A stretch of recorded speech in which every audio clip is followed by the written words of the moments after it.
This is the second video in my reboot of the psychology series, The Psychopath.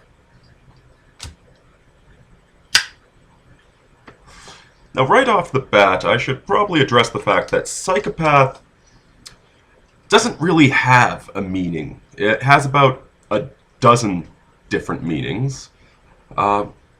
You'll sometimes, if you look it up on Wikipedia, they'll say that the word that what psycho used to mean, they now use antisocial personality disorder. Except antisocial personality disorder basically just means criminal. So it's really not a very useful or descriptive term.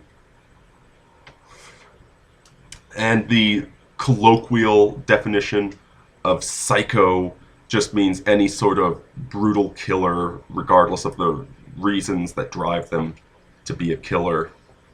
No, the psychopath I'm talking about is far more prevalent, and it's going to be far more specific than these definitions. Every definition I've read is sometimes they get a couple of parts right, but they get it right for the wrong reasons. Before we get to the psychopath, let's look a little bit closer at the choleric.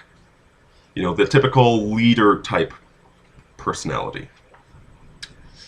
Now, the leader, the choleric, is extremely ego-driven in that they're very much a thinker, a tactician, a strategist.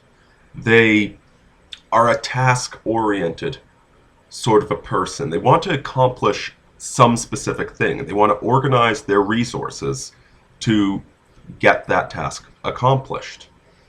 They're extroverted, of course, so they don't mind going out into the world and organizing people. As to their strengths and weaknesses, to get all these people together and accomplish some task. So as the leader type, if you think about the military leader, yes, they will be willing to sacrifice people for the ultimate ends of their task, but remember, they're a human being. They're not going to sacrifice people for no reason. They're not going to use people. They're going to organize people into the most effective force that they can muster. It's a very much a male, proactive sort of a personality type. Now, as the superego, because you remember I said the big difference that you get between a normal personality and a monster is that normal people have a superego. And this is where the superego comes in. It makes them acknowledge the id. A leader is going to have some human restraints upon themselves. They are going to limit what they do with compassion, with an understanding of beauty, of love, and, as I mentioned earlier, of honesty. The id is the ultimate honest part of us. Now, the choleric, because they are very ego, they will be able to manifest fake confidence. If they need to give a rousing speech to their troops, even if they're very much expect the battle to go horribly, they'll be able to give that rousing speech because ultimately it serves the higher purpose of the truth they're trying to communicate. The battle's going to go horribly, but if they don't rouse their troops, it'll go even worse. And so they will be able to lie quite well when it serves a higher purpose of honesty, because their superego will not let them forget that id. That id is a critical factor in them. But what happens when you strip the id away, when there's no superego? What you get is a person whose ego is completely dominant. It completely controls the id. The id becomes nothing but a tool for the ego to use. And you'll quickly see why the logical ego is not fundamentally rational. So the psychopath. The first thing you'll notice about the psychopath is that they're very loquacious. They very much like talking. They've got the gift for gab. They get out there and they are actually very good organizers at first. They convince you to do things. They convince you that they have the perfect plan. The problem is, though, that ultimately, with no id, they can't truly empathize with other people. People are just objects to them. The ego has a goal, a plan it's trying to accomplish, so it slaves the id, the part that emotes to other people, into nothing but a tool. So they emote to other people to talk to them, but they don't actually have any real emotions inside of them. Any of their emotions are transitory and goal-seeking. Because of this, and this is one of the warning signs that you're around a psychopath, they are extremely quick to form friendships. If you work closely with a psychopath for a month or two, they are very, very likely to tell you that you're their best friend in the world.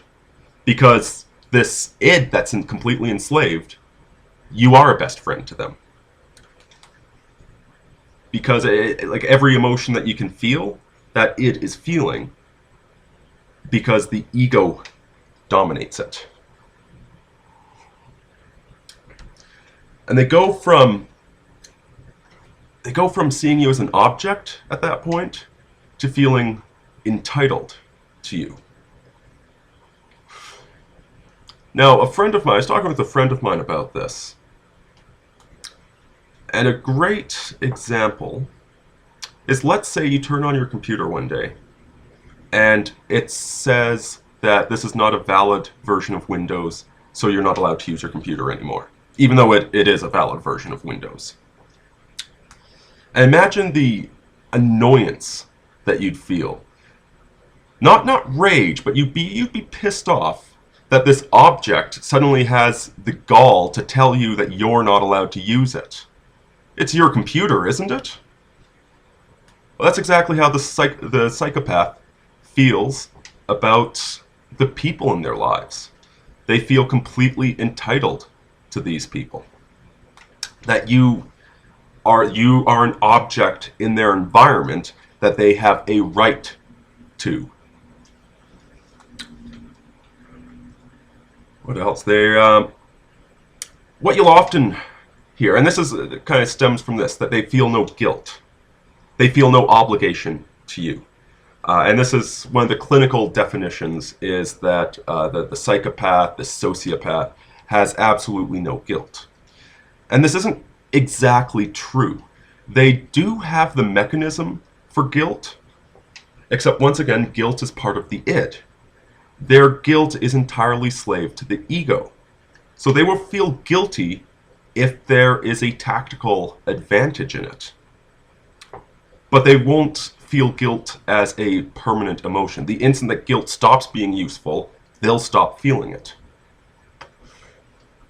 The other big thing is that you hear they're master manipulators and they're incredible liars. Well, the reason is because, yes, lying comes from, or honesty comes from the id. The id compels you to be honest with yourself and how you feel. And when the id has no independence, they can lie about anything. And they will frequently lie for absolutely no reason because they're just stupid. The smarter ones will only tell intelligent lies. But once again, they look at it purely as a tactical standpoint. There's no higher strategy to their life. There's always just the immediate goal, the immediate objective that they're trying to achieve.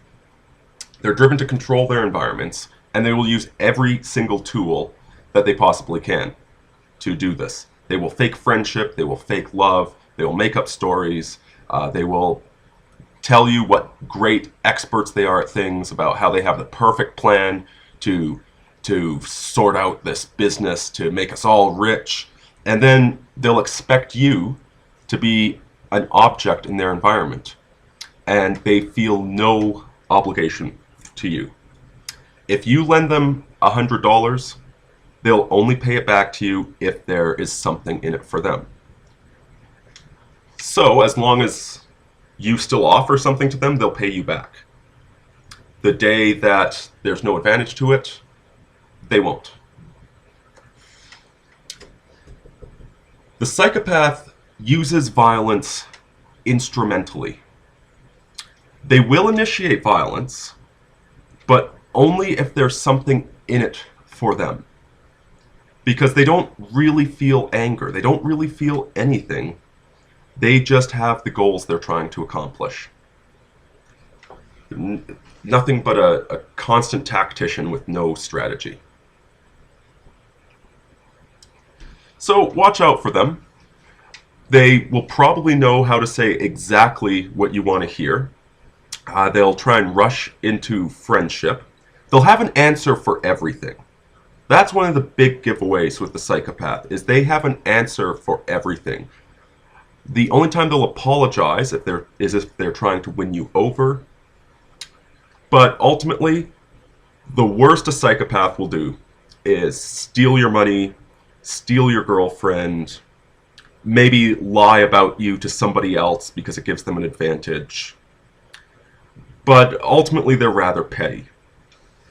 Some of the more intelligent ones do rise to positions of power, and if you have a psychopath running a corporation, then that guy will drive the corporation into the ground if there's a profit in it for him. He doesn't care. He has no internal metric of value or honesty. And it's actually a very unfortunate part of our system that the way things are designed right now, psychopaths do easily rise to the top.